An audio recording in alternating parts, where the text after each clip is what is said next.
करते हैं। अखिलेश जी पहले जवाब देंगे, उसके बाद आ रही हूँ शोएब जी, फौरन आ रहे हूँ।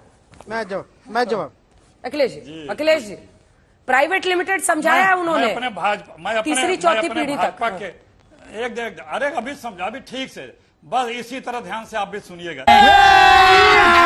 अभी मजा आएगा ना भिड़ो। देखिए, हम कांग्रेस के हैं, चाहे कांग्रेस संख्या बल में कम ज्यादा भले हुई हो, हम विचारधाराओं से पलटी नहीं मारते, हम विचारधाराओं से समझौता नहीं करते अपने सुख के लिए। जिस दल में बीच में ना बोल, जिस विचारधारा और जिस नेता के साथ हैं आए, सुनिए, बीच में दुखिए। दूसरी बात, राहुल गांधी सोनिया गांधी का बात किए, अरे भैया उनकी क्या बात करोगे? 3 चुनाव उनके बल पे कांग्रेस सत्ता में आई और उस परिवार ने पीएम पद को त्याग किया और उनकी बदौलत दोबारा भी सत्ता में आए, फिर भी पीएम पद या कोई मंत्री पद नहीं लिया। यहां तो जिसको पिता तुल्य मानते थे कि मेरे जीवन का एक ही लक्ष्य है, उनको तहखाने में बंद कर रखा है। अच्छा बात नहीं है। यह है चरित्र, यह है त्याग। अरे उन परिवारों ने गोलियां खाई हैं, शहादतें दी हैं, जंग आजादी में कुर्बानियां दी हैं और आज तक कुर्बानी दी है। गद्दारी का इतिहास जिसका है, जिस दल में आज गए हो, तुम्हें क्या पता देशभक्ति, राम भक्ति, क्या पता? नाथू राम भक्त हो सारे के सारे, कोई राम भक्त नहीं हो। सबको पता है कि बीजेपी आरएसएस वाले सिर्फ नाथू राम भक्त होते हैं, नाथू राम भक्त हैं, कोई राम भक्त नहीं है। सही पकड़े हैं। हम त्यागियों, तपस्वियों, कुर्बानियों वाले पार्टी से हैं और हमारे नेता त्यागी, तपस्वी और कुर्बानी है। यहां पे अपने बड़ों का अनादर, अपमान, तिरस्कृत, अटल जी का नाम आज कोई भाजपाई नहीं लेता। बात तो सही है। ये जो बीजेपी है, इसका सिर्फ एक काम है, समाज को बांटना। अंग्रेज चले गए, अवशेष छोड़ गए, लेकिन लोग समझ चुके। इस बार जब ये गायब होंगे तो 70 सालों तक दोबारा आने वाले नहीं हैं। ये हुई ना बात। अरे जिस पार्टी के पास चुनाव की बात कर रहे हैं, अरे एक लीडर चुना गया हो लोकतांत्रिक तरीके से बीजेपी में, तो बता दो। नागपुर घराने से पर्ची आती है, पर्ची एक को दी जाती है, वो दूसरे को देता है, स्टेज पे खोलता है, किसी को पता तक नहीं होता है क्या होने वाला है। किसी भी स्टेट का मुख्यमंत्री का चयन देख लीजिए, बीजेपी के राष्ट्रीय अध्यक्ष के चयन का देख लीजिए, प्रदेश के अध्यक्षों का चयन का देख लीजिए। बाप रे, ये तो धोती खोल रहा है। कहीं लोकतंत्र है? कहीं पे भी अध्यक्ष घसीट दिया जाता है कैमरे से कि क्यों आगे जा रहे हो। जिसके लिए पिता तुल्य बताते थे मंच पे, वो बेचारे प्रणाम करते हैं वयोवृद्ध होते हुए, पितामह होते हुए। बस हवा निकल गई। और उनको किस तरह से हे और अपमान झेलना पड़ता है, लोग देखे नहीं है क्या? अरे कांग्रेस जो है वो इस देश के लिए मरी मिट्टी है। वहां यहां पे ये नहीं कि देश को लूटा है, देश को कर्जदार नहीं बनाया है, देश के लिए गद्दारियां नहीं दी हैं, शहादतें दी हैं, चाहे जंग आजादी हो चाहे उसके बाद भी। ये बड़ी अच्छी बात कही आप। ठीक है गौरव जी, छोटा सा जवाब पे शोएब जी का इंतजार है। रातों रात विधानसभाएं नहीं लूटी हैं, 3 बजे रात को गवर्नर हाउस में मुख्यमंत्री की शपथ नहीं दिलाई है, विधायकों की खरीद फरोख्त नहीं की है। बेशर्मो शर्म करो शर्म। सत्ता के लिए संविधान को नहीं कुचला है, माफियाओं के बल पे राज नहीं किया है, लोकतांत्रिक तरीके से संविधान और न हम लोग पलटी मारते।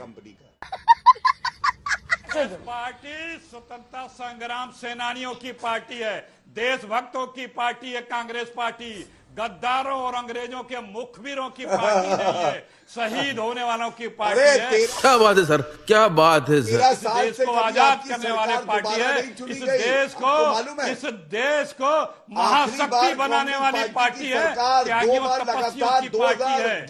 एक झटके में पाला बदल कर जली ना, तेरी भी जली ना। अंजना जी देखिए, जब तक अटल जी भी थे बीजेपी में, तब तक एक राजनीतिक दल हुआ करता था बीजेपी। उसके बाद जिन लोगों के कमान में बीजेपी है, वो एक प्राइवेट लिमिटेड कंपनी है। समझ रहे हो? समझ रहे हो आप? समझ रहे हो? और इस तरह की भाषा फांसीवादियों की भाषा होती है। डरवा के, धमका के, अतिवाद करके, गुस्से में, अतिरेक में, हिंसक कट्टर बातें करके लोगों को अपने पक्ष में करने का जो तरीका होता है वो फांसीवादी सोच वालों का होता है। तुम्हें शर्म है? कुछ शर्म आया है? जो सनातन सोच के होते हैं वो प्यार की बात करते हैं, समझाने की बात करते हैं। राम ने भी अंत तक प्रयास किया, दूत भेजे, हनुमान भी गए और भी दूत गए, अंगद भी गए, समझाओ, सब कुछ शांति से, प्यार से, समझ के हो। लेकिन जिस सरकार का ये सिर्फ एक ही लक्ष्य हो कि हम समाज को बांट के, डरवा के और भय प्राप्त करा करके अपने पक्ष में करेंगे, उससे क्या आप उम्मीद कर सकती हैं? 10-11 साल दिल्ली में होने जा रहा है, 8-9 साल यूपी में सत्ता में बैठे होने जा रहा है, अपने कर्मों का, अपने उपलब्धियों का कोई जिक्र नहीं। ये बिक गई है गवर्नमेंट, अब गवर्नमेंट में कुछ नहीं है, क्योंकि कुछ कभी इस पे किया ही नहीं है। सिर्फ समाज को बांट करके, लड़ा करके, वो भी बहराइच में पोल खुल गई। बीजेपी के विधायक एफआईआर लिखा रहा है कि किसने दंगा कराया, उन दंगाइयों की क्या इच्छा थी, अपने बेटे की हत्या की वो साजिश बता रहा है। सोचिए कि अगर दंगाई उसमें कामयाब हो गए होते तो आज क्या हाल होता। लोग कहते कि विधायक के बेटे को मार दिया। कौन ये करता है, ये कौन कर रहा है? तो लोग इस बात को समझ चुके हैं। जनता माफ नहीं करेगी। 80% हिंदू हैं, मुश्किल से 20%, 25% वोट मिलता है। इनको गलतफहमी है कि देखिए अंजना जी, दरअसल में है क्या कि उत्तर प्रदेश में 9 विधानसभा के उपचुनाव हारने जा रही है बीजेपी। मिल्कीपुर का चुनाव टलवाने में कामयाब रही, उसके बाद लगा कि 9 फिर भी हारेंगे, तो ये चुनाव आयोग को चिट्ठी लिखे कि चुनाव 1 हफ्ते टाल दिया जाए।